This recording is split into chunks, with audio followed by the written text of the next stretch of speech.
His home name was Bub, B-U-B. He was such a brutal guy on the field, they started calling him Bull because he could not be brought down by a regular tackle. He was a fantastic football player. He was very athletic, very physical. And if you were on the defense and Bull was coming at you, you better hit him low, and then you better hope somebody's coming to help you because you're not going to stop him.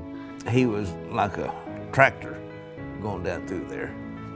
And the other teams, the reason they canceled out on us, I think, was much more about getting their butt kicked than having to play a black on the team.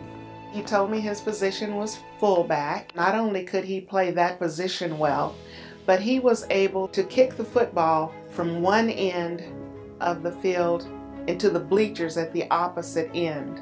And back in those days, you didn't see very many high school players that would put the ball in the end zone, the kickoff. He did it consistently. Bull would come home, even though he had bloody hands and bloody arms from cleats where people had stomped him, but he'd come home and we would relive those game plays. I cannot tell you, it was like play by play.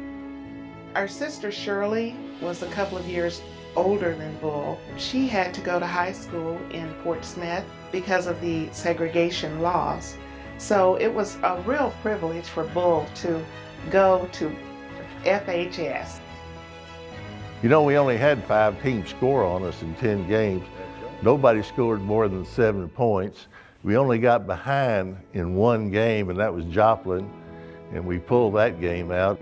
While we were at Joplin stop, we usually had a after game meal of some kind, and the coaches had it set up at a restaurant over there, and we'd start sitting down at the tables, and the guy running the place saw Bull and went over and told Coach Spencer, says, your black football player can eat in the kitchen.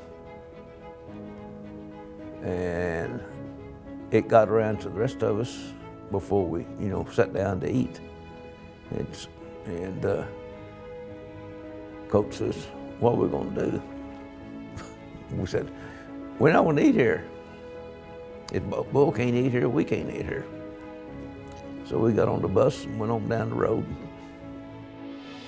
The love and the outreach from the teammates, that spurred him on. I can't imagine going on a field knowing that there's so much hatred aimed at you, and even the threats of your life being ended for making a touchdown.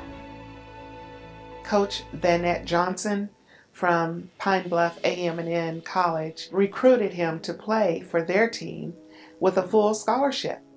Before 1965, he tried out for the Cleveland Browns. He went to their camp and he was running the 50-yard dash and became very winded, almost to the point of passing out. So then that's when he discovered that something was going on with his lungs and that he wasn't able to make the team.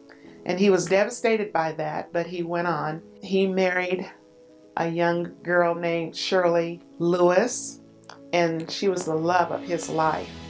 They were blessed with 2 sons, Sidney and Shannon, and those guys were the love of his life also. They brought joy to him and purpose. Bull's biological father was Ralph Buddy HAYS, and although he was a great, outstanding guy in the community, he was an absentee father in Bull's life. And I believe that's what fueled Bull's desire to reach out to other youth and to help them prosper and grow.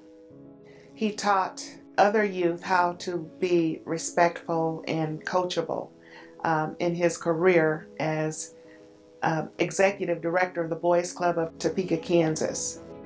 My father, Bill McPherson, was instrumental in helping him see the vision. Also, I had a couple of uncles, Louis Bryant Jr. and Sherman Morgan, both were uncles of ours. They really influenced him, and also the coaches there on the team. They really laid it out where he could be as great as he wanted to be. They believed in him, and they were so happy that he was coachable. We had a praying grandmother. She prayed, and she taught us how to love unconditionally. So even though segregation laws were in place, we were learning how to treat others with love and respect. The history and timing that he came was fortunate for us, but maybe unfortunate for him, because if he'd have been 10 years later, he'd have been maybe an All-American high school player. I mean, he was that good. He was the first great black athlete in Fayetteville High School, and I know there's been many, many since, but he did open that door, and I'm just proud to have known him.